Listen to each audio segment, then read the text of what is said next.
جب بارگاہ نبوی میں سلام عرض کر کے آخری بار قبر نبی کو دیکھ کے وہاں سے نکلنے لگے تو امام حسین کی آنکھوں میں آنسو تھے اور روتے ہوئے امام حسین نے فرمایا اے بہن،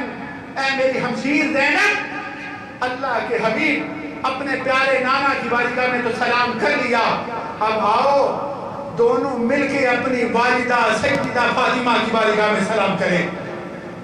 سیدہ زینب فرماتی ہے میں نے دیکھا کہ وہ امام حسین جو بڑی متانت بڑے وقار کے ساتھ چلتے ہوئے گھر سے روضہ نبی تک آئے، جب حضور کی قبر پاک سے نکلے، جب حضور کے روضہ پاک سے نکلے، حضور کی بارگاہ میں سلامی کر کے نکلے تو اس وقت امام حسین سے قدم نہ اٹھایا جا رہا تھا۔ اس وقت جب ایک بیٹا اپنی ماں کی طرف جا رہا تھا، لیکن سیدہ زینب فرماتی ہے پھر بھی میں نے دیکھا کہ گھسٹتے ہوئے قدموں سے بھی امام حسین تیزی سے چلنے کی کوشش کر رہے تھے، اور یوں لگتا تھا جیسے ماں سے بچھڑا ہوا بچہ بچپن میں دوڑ کے ماں کی جانب جاتا ہے، ماں کی گود کی طرف بڑھتا ہے، اس طرح امام حسین رضی اللہ تعالیٰ عنہ سیدہ طیبہ طاہرہ سیدہ فاطمہ الزہرا کی تربت نور پہ حاضر ہوئے، سیدہ پاک کی بارگاہ میں سلامی عرض کی۔ دوستو آپ اندازہ کر سکتے ہو کہ اس کیفیت میں بھی امام حسین رضی اللہ تعالیٰ عنہ نے رسول اللہ صلی اللہ علیہ وسلم کے دین کے لیے، رسول اللہ کے اسلام کے لیے، رسول اللہ کے دین کے پودے کی آبیاری کے لیے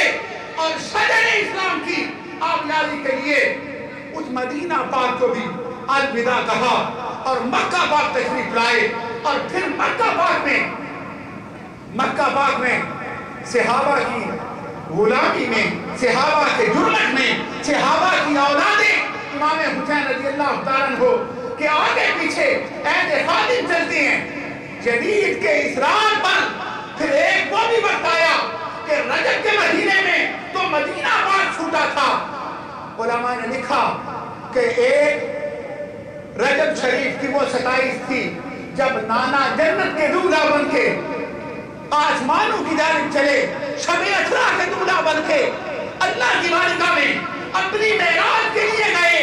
اور امام حسین رضی اللہ تعالیٰ عنہ کو نانا کی نبوت کا یہ فیض نصیب ہوا کہ ایک وہ 27 رجب تھی جب امام حسین کی معراج کا آغاز ہوا، اور 27 رجب کو امام حسین مدینہ پاک کو الوداع کہہ کے مکہ پاک تشریف لائے۔ پھر مکہ پاک لوگ پوری دنیا اور گرد و نواح سے حج کرنے کے لیے بیت اللہ شریف حاضر ہو رہے ہیں، وادی مکہ میں حاضر ہو رہے ہیں، اور امام حسین رضی اللہ تعالیٰ عنہ رسول اللہ کے دین کے لیے، حضور کے اسلام کے لیے انہی حج کے دنوں میں، اسی حج کے موسم میں بیت اللہ شریف کو الوداع کہہ رہے ہیں، مکہ پاک کو الوداع کہہ رہے ہیں، اور زہرا کا لال کربلا کا مسافر بن کر، راہ شہادت کا مسافر بن کر اس راہ پہ گامزن ہو رہا ہے کہ جس راہ کی منزل اللہ کی رضا، رسول اللہ صلی اللہ علیہ وسلم کے دین کی آبیاری اور رسول اللہ صلی اللہ علیہ وسلم کے دین اسلام کی سربلندی اور احیاء اسلام کی۔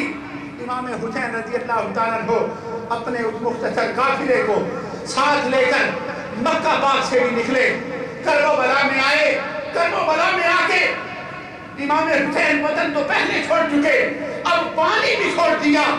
کربلا میں آ کر امام حسین رضی اللہ تعالیٰ عنہ نے بھائیوں بھتیجوں بھائیوں کی قربانیاں بھی پیش کر دی، کس لیے؟ رسول اللہ کے دین کے لیے، رسول اللہ کے اسلام کے لیے۔ آقا امام حسین رضی اللہ تعالیٰ عنہ نے کربلا کے اس ریگستان میں وہ تاریخ رقم کی کہ آج 1400 سال گزر گئے، آج بھی پوری دنیا میں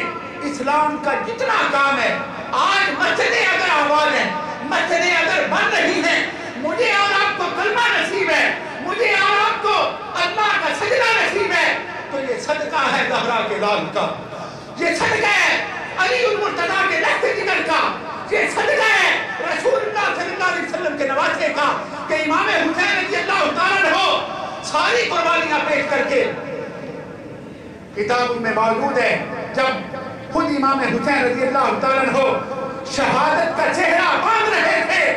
آسمان کی جانب چہرہ اٹھایا اور اللہ کی بارگاہ میں عرض کرنے لگے، عرض کی مولا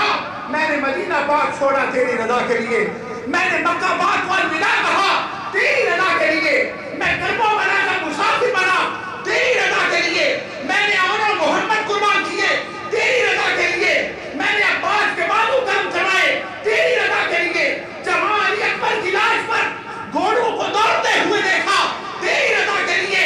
6 ماہ کے علی اکبر کو قربان کیا تیری رضا کے لیے، اب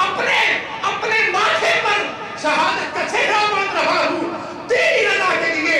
اے اللہ، کرب و بلا کے اس مسافر حسین کی ایک ہی التجا ہے کہ اگر میرا مدینہ چھوڑنا تیری بارگاہ میں قبول ہے، اگر میرا مکہ پاک چھوڑنا تیری بارگاہ میں قبول ہے، اگر میرا مسافر کرب و بلا بننا تیری بارگاہ میں قبول ہے، اگر علی اکبر و علی اصغر اور محمد کی قربانیاں تیری بارگاہ میں قبول ہے، اگر عباس کے بازو کٹنے تیری بارگاہ میں قبول ہے، تو حسین کی دعا یہ ہے کہ اے اللہ میرے نانا کی امت کی بخشش فرما دینا۔ امام حسین رضی اللہ تعالیٰ عنہ نے رسول اللہ صلی اللہ علیہ وسلم کی امت کے لیے اپنے پیارے نانا جان صلی اللہ علیہ وسلم کی امت کے لیے اپنی جان کی قربانی بھی پیش کی اور زمانے کو سبق دیا کہ سر کٹ کے چڑھ جائے تیرا نیزے کی نوک پر، سر کٹ کے چڑھ جائے تیرا نیزے کی نوک پر، پھر بھی یزیدیوں کی بیعت نہ کر قبول۔ امام حسین رضی اللہ تعالیٰ عنہ آج ہمیں کرب و بلا کے اس میدان سے یہ پیغام دے رہے ہیں کہ اے رسول اللہ کا کلمہ پڑھنے والوں، تمہیں جب بھی اسلام بلائے، جب بھی دین کو ضرورت پڑے، تمہارے وقت کی، تمہارے مال کی، تمہاری جان کی، کبھی بھی دریغ نہ کرو کہ اللہ پھر اس کا بہتر نعم البدل تمہیں عطا فرمائے گا۔ اللہ مجھے اور آپ کو آج کی اس عظیم الشان کانفرنس میں حاضری کی برکت سے امام حسین کے پیغام کو سمجھ کے عمل کی توفیق عطا کرے۔ میں نعت رسول مقبول صلی اللہ علیہ وسلم کے لیے ملتمس ہوں جناب صاحبزادہ سید وقار شاہ صاحب سے وہ تشریف لائیں اور حضور کی بارگاہ میں اپنی حاضری پیش کریں۔